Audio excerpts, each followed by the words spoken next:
Capture the Flag, written by Kate Messner. Chapter 8, read by Sierra Richmond. Dude, can you imagine if she did it? Your mom would be some kind of genius. Henry and the others half walked, half ran to keep up with Jose's march down the B terminal hallway. I mean, it's awesome. That flag must have had alarms and everything, so for her to... Jose whirled around with his finger pointing and almost poked Henry in the chest. It is not awesome. My mother... His voice trembled, but he held up his arm, still pointing at Henry, as if daring him to speak. My mother loves that flag. Until last night, I hadn't seen her in 3 weeks. She lived away from us on and off for 6 months to work for the restoration. 6 months! Henry took a small step back, but Jose stepped forward to meet him. She'd never take the flag from the chamber. Never. She loves that flag as much as she loves me, he finished quietly. Henry stepped back again, and this time Jose let him go. I didn't mean it like that, Henry said. I just meant, you know, whoever did it, not your mom, but whoever must have done some cool stuff to get it out. He looked down at the game prism in his hands. Like secret spy stuff, only in real life. Well, you ought to think before you say things like that. How would you like to go 3 weeks without seeing your mom? Henry blinked. My mom died 3 years ago. Oh. Jose scuffed his sneaker on the floor tiles. For once he couldn't seem to come up with a quote. I'm sorry, Henry. Anna put her hands in her pockets, then took them out again. Hammurabi trotted up and dropped Mr. Squeaky at Henry's feet. Henry gave the toy a kick. Yeah, well, my dad and I have been doing okay, and he's got Bethany now, so you know. Henry shrugged and started walking slowly down the hallway, scuffing his untied sneakers. He turned on his game prism and poked at it as he walked. Jose, Anna, and Sinan followed Henry past the coffee shop and Cinnabunny. Hammurabi ran ahead with Mr. Squeaky in his mouth, dropping the toy every few yards to see if anyone would pick it up and throw it for him. No one did. Finally, Henry looked up from his game. Where are we going, anyway? Jose shrugged.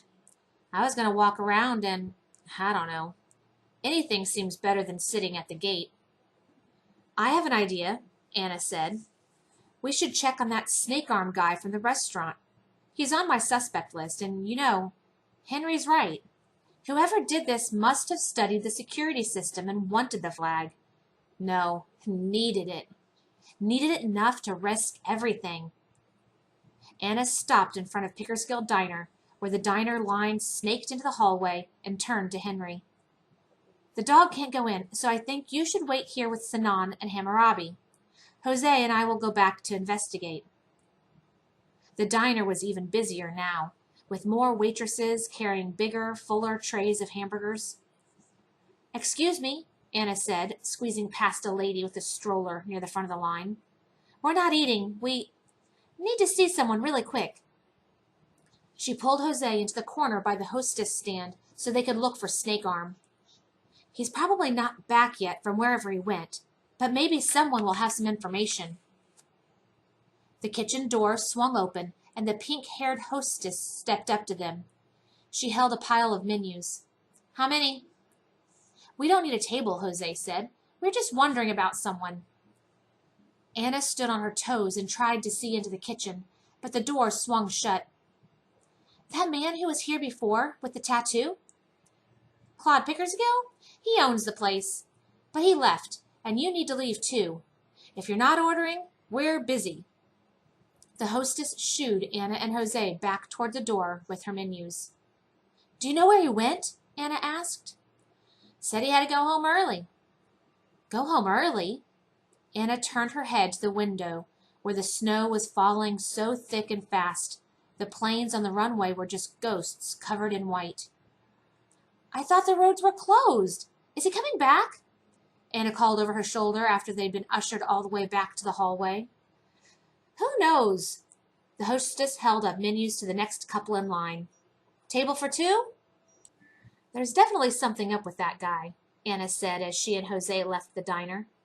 They found Henry and Sinan sitting in side-by-side shoeshine chairs, leaning together over Henry's game prism. The shoeshine guy was nowhere to be found, but Hammurabi was sniffing at Henry's sneakers as if he might lick it clean. Henry looked up. Oh, hey, did you find the flag? That guy had it hidden in the restaurant silverware drawer, didn't he? Sinan snickered, and even Hammurabi seemed to have a sort of smirk on his face. Anna folded her arms. You can laugh all you want, but I think that snake-arm guy is hiding something. There's no way he just left to go home in the middle of this. Anna gestured toward the window. No, that doesn't really add up, Jose agreed. But we can't go running out there to track him down. I'm afraid we bit off more than we can chew here. Sinan's face lit up, and he pulled his sketch pad from his pocket. While he drew, Henry chased his game prism bank robbers. Jose patted Hammurabi's head thoughtfully, while Hammurabi looked longingly at the doggy bags being carried out of Pickersgill Diner. Anna stared out the window at the fat snowflakes. There had to be something they could do to help while they were stuck here. A little investigating wasn't biting off more than they could chew, was it? What do you think? Sinan held up his sketch. Very nice, Anna said, but I still think... Roof! Hammurabi jumped up and barked at a group of men hurrying out of the candy store behind them. It was Senator Snickerbottom and his crew. Good boy, Hammurabi, Anna said. Maybe I can finish my interview. She headed for the men, but then she stopped and turned. Look, she whispered. It's him. They could see half of Snake Arm's face sticking out from behind a big rack of gummy worms at the candy store entrance. He kept his body hidden, but peered down the hallway as Snickerbottom and his men walked away. Then Snake Arm looked around, came out from behind the rack, and ran into the electronics store next door. He's following Snickerbottom, Henry said, finally looking up from his game. Sure enough, Snake Arm reappeared, half hidden behind a stack of remote-control airplanes, and peered down the hall, ducking in and out, behind book displays and candy counters.